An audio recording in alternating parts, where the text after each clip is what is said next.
Good day, everyone. This is Zarzus, and welcome to my first Duel Links video. That's not about my replays, but more of a guide and update.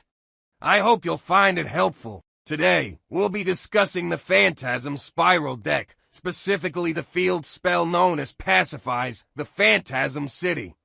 This video will serve as a general guide to understanding the deck, including tips and strategies.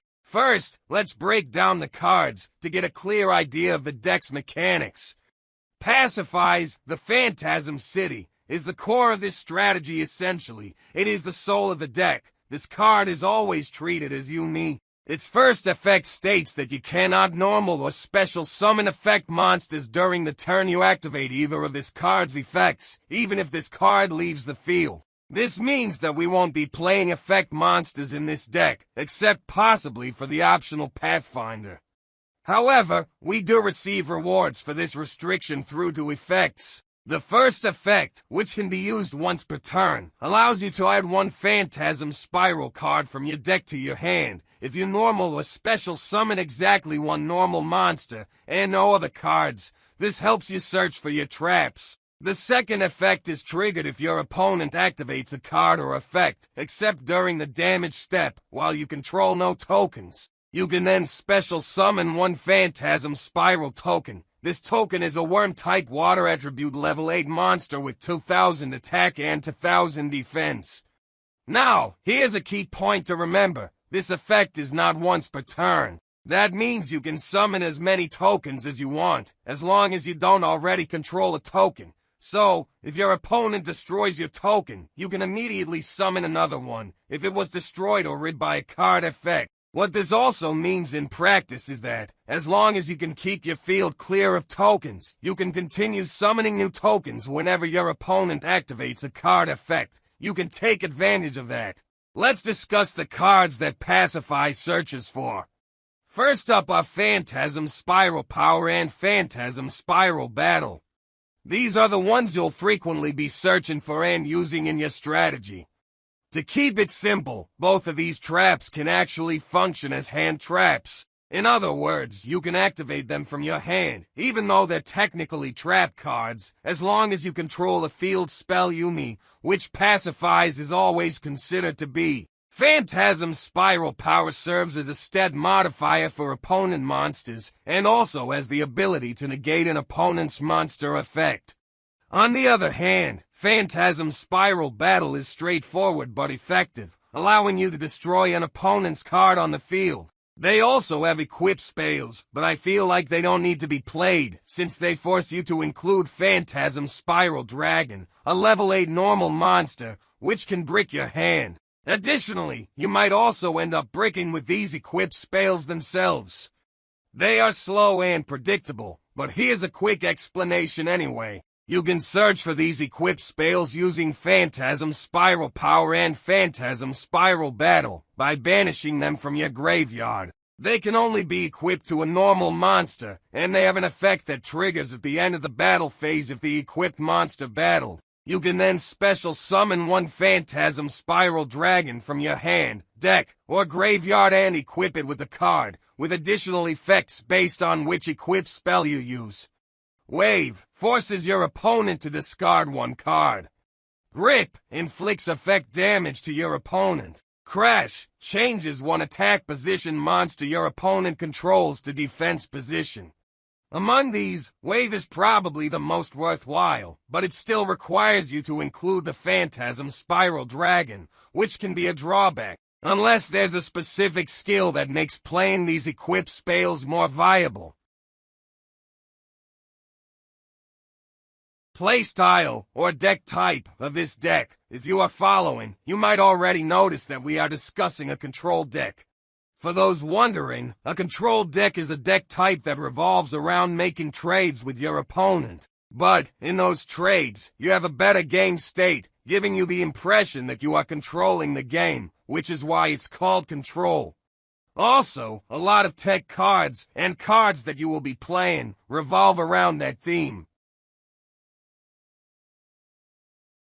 First and foremost, Stealth Attack can almost be considered a core card. It's a great addition because, if your opponent destroys your field spell, you can activate this card and then activate again Yumi card from your hand or graveyard. While Yumi is on the field, See Stealth Attack gains the following effects. Once per turn, you can banish one water monster you control until the end phase. During this turn, face-up spells, traps you control cannot be destroyed by your opponent's card effects, even if See Stealth Attack leaves the field. Passive effect. At the start of the damage step, if a water monster you control, with an original level of 5 or higher, battles an opponent's monster, destroy that opponent's monster. This effect is not targeting removal, so it can bypass cards that cannot be targeted. See Stealth Attack can be acquired through box chips. Next, consider including Megalosmasher X as your normal summon monster. This 2000 attack normal monster fits well here, but you can use any normal monster you prefer. While having 2 of them is ideal, 3 might be excessive in a 20-card deck. You don't need them in your opening hand, as they don't do much on their own, except provide field presence. Another tech choice is Ballista Squad. This card allows you to tribute 1 monster, and then target 1 card your opponent controls to destroy it. This works to your advantage because you can continuously tribute your tokens and destroy your opponent's cards. Planet Pathfinder is a good optional card for the deck, especially since Spiral Battle is limited, and you can't use Terraforming. Don't worry about Pacify's restriction. You can activate both Pacify's and Planet Pathfinder in the same turn, as long as you summon and use Pathfinder first.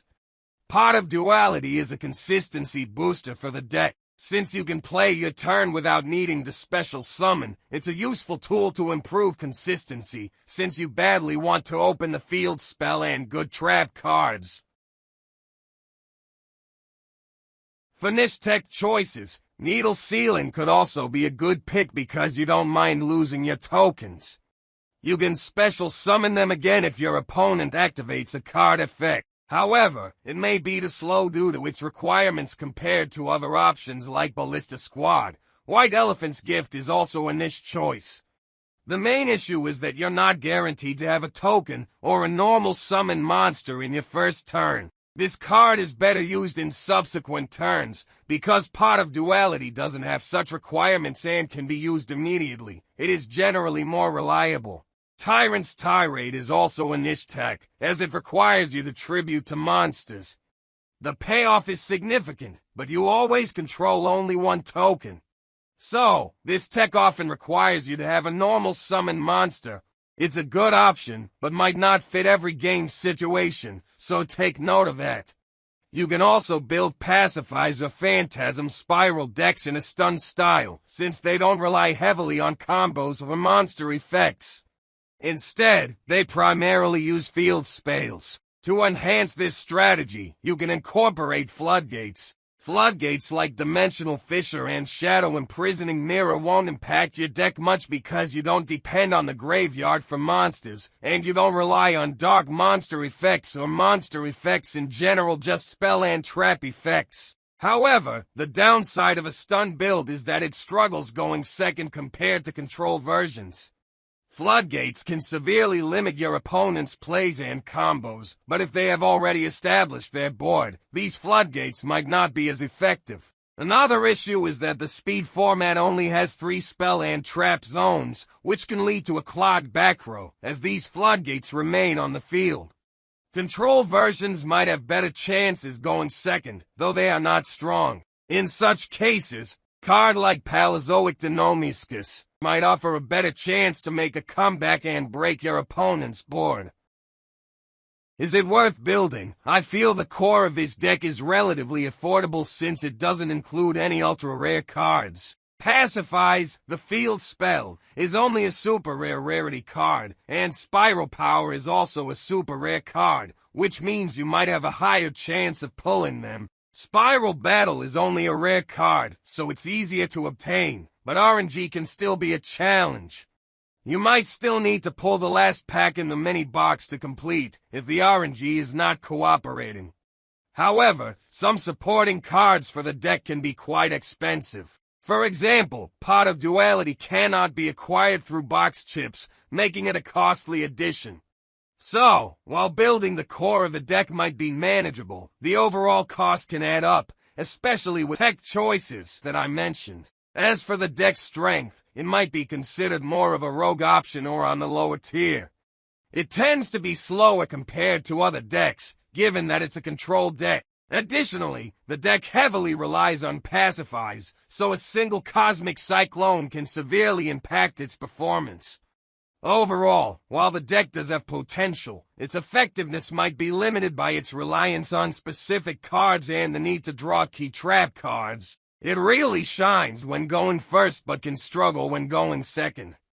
As a controlled deck, it tends to be slow-paced and may have difficulty keeping up with the speed and explosiveness of more aggressive decks. I apologize if this comes across as a bit disappointing, but these are important considerations to keep in mind when building and playing this deck. Thank you so much for watching the video. I hope you found it helpful.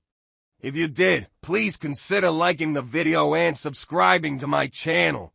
Your support means a lot. Thank you again and have a great day.